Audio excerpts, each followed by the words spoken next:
New York Times newspaper article says they haven't gone for their shot, so the shots are coming to them. Today, the New York Times highlighted Minnesota's successful mobile COVID-19 vaccination clinics in the following article. From East Coast to West, healthcare officials are taking the COVID-19 vaccines on the road. Across the country, nurses, technicians, emergency medical workers, and community partners are rolling up to different doorsteps, streets, and churches of people who are homeless, who live in areas without reliable transportation, or who do not have internet access. Their goal is to reach the unvaccinated stragglers in overlooked neighborhoods, plugging a vulnerable gap in the nationwide effort to outmaneuver death. Some people who are encumbered by jobs or the responsibility of childcare. Others struggle with poverty. Many are adrift, out of reach, or uninformed.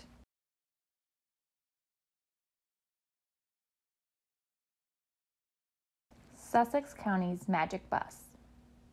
The mobile units are far from privileged and fanciful scenes taking place in other parts of the United States or around the world.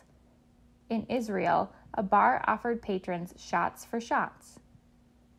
People in Ohio who have received at least one dose of COVID vaccine can enter for a $1 million lottery. There is the novelty of getting vaccinated in a world-famous museum, on a beach, or at a ski resort. And then there are people of Sussex County, Delaware, many who live in poverty and who are more vulnerable to the deadly path of the coronavirus.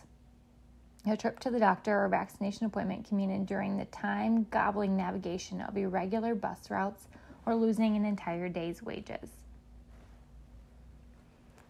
The Reverend Sonia Ayers of Mount Zion AME Church in Ellendale is among the community leaders who have joined the campaign to turn obstacles into opportunities. She said organizers had posted flyers, published bulletins, and relied on word of mouth to reach people who have little access to computers or cell phones in an area struggling with a high infection rate. She commented, "We are trying to make it convenient for them so that they can get vaccinated. The most important thing is that we save others and ourselves. In a pandemic, inconvenience can dictate the difference between life and death." So in April, teams from the BB Healthcare and local partners wrangled a bus that has been used as a mobile library and repurposed it with workstations. A nurse fills syringes, a scribe registers patients. Pop-up tents offer shelter for observation after the injection. Only the books on the bus have been left undisturbed,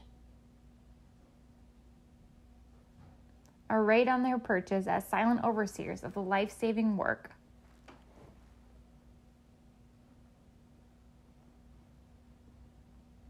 Kim Blanche, a nurse taking part in the effort, said, "We have some incredible pockets of poverty in Sussex County. We have broadband deserts, and COVID has really highlighted many of the disparities we have present."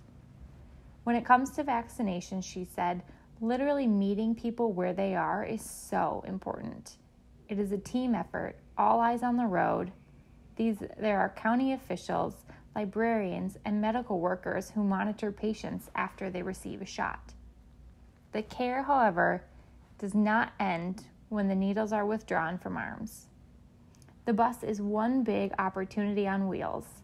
On the sidelines, medics offer instruction on CPR and how to stop bleeding.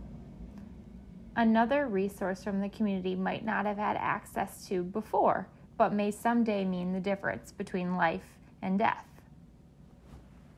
Glenn Marshall, a special operations manager for the Sussex County Emergency Medical Services, said, "We live for this. It has been proven that hands-on interaction truly saves lives." Beth West, a mobile unit nurse, said that the effort of reaching homeless populations as well as people who wouldn't ordinarily be able to schedule their shots on the internet, she said this has been very exciting. There are a few bumps in the road to broader vaccination. Language barriers, fear of the vaccination, distrust in government, and skepticism about the virus can be some of the obstacles. April 13th, the first event was held at ACE Peer Resource Center for homeless people. The bus rolled up into town parks, community centers, and low-income housing complexes, as well as other public locations. The nurse continued to comment. We are just creating ease for access, she said. We call it the Magic Bus. About 50 people can be vaccinated within several hours. Spanish and Haitian Creole translators are there on hand. Children who are already familiar with the bus as a touring library brought their parents, sometimes translating for them, the librarian Rachel Lynn mentioned. Many of the workers are volunteers. They dispel information, listen, and sometimes talk about other subjects. Trust solidifies when the bus comes back, then with a second dose.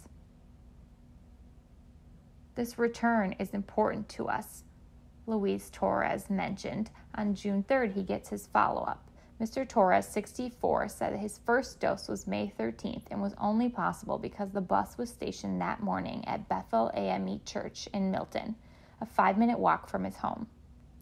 It was also important to Thomas Harmon, age 73, who had long ago requested a vaccine at a pharmacy, but the call never came.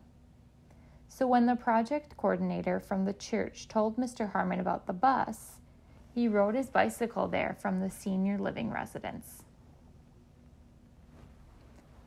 Mr. Harmon commented, "There's so much sickness going on, and I'm seeing people pass away."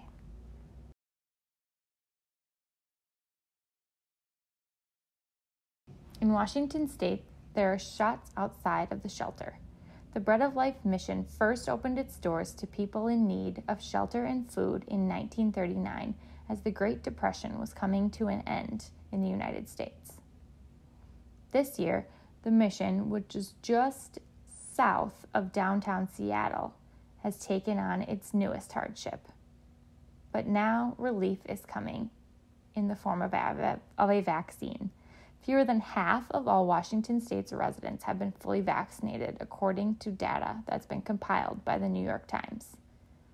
On May 17th, a clinic on wheels was set out to find the rest. It took this fight against COVID-19 to Pioneer Square, an area where several missions and a large population of homeless people live.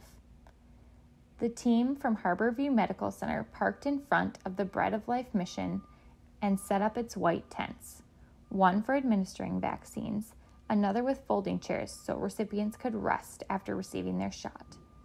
And the people came.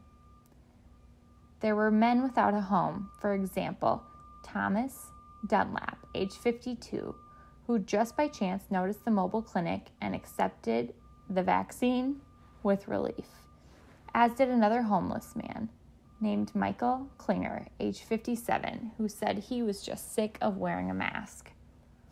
The team was mostly administering its second doses of the Moderna vaccine, but did not turn away anybody who was asking for a first. It looks like you kind of get it. You got to get it if you want to do anything, said Enrico DePaul, who was unemployed and originally from Philadelphia. I waited as long as I could. Nikki Summers, age 53, an office manager for the Alliance for Pioneer Square, was a witness to the risk. I had 2 friends who got COVID, she said. I definitely know it's real. Like the other mobile vaccine sites across the country, the program is aimed at filling in what life's hardships often deny in terms of opportunity, access, and funds. It's quite amazing, said Christy Gale Moncatrell, 51, a Pilates instructor whose studio is across the street. It's hard to find an appointment. I've been searching for 2 weeks. And I came out and they were here.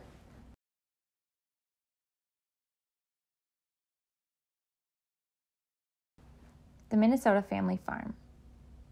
About 12 miles from St. Cloud, Minnesota, a city of around 70,000 people, is a farm, a fruit and vegetable farm owned and run by John and Julie Schvill. About 100 workers are growing eggplants, berries, melons, and sweet corn and other produce from Sandy Loam farms that stretch across 800 acres in the state's central region. The farm is one of several areas in Minnesota where lack of access to technology and transportation has defined the potential for life or death or debilitating illness. Last year when the pandemic started to gather force, its workers, who come from Mexico, Honduras, the Dominican Republic, South Africa, Romania, Moldova, Ukraine, and Slovenia, have adjusted their lives as so many others did across the country and had to stay put. But they live in close quarters on the farm, cooking together and working in shifts. So the potential for mass infection was around. Mr. Schvill was sure that they could find somewhere to get a vaccine nearby. Downtown Foley was about 5 miles away, but the shifts of dozens of workers had to be juggled. Transportation had to be organized, and language barriers were a challenge. So the Schvills pursued a state initiative that would bring the vaccinations to the farm, scheduling them during a pause in planting after a streak of frozen nights. On the afternoon of May 12th, in a paved lot, they made way for the traveling clinic.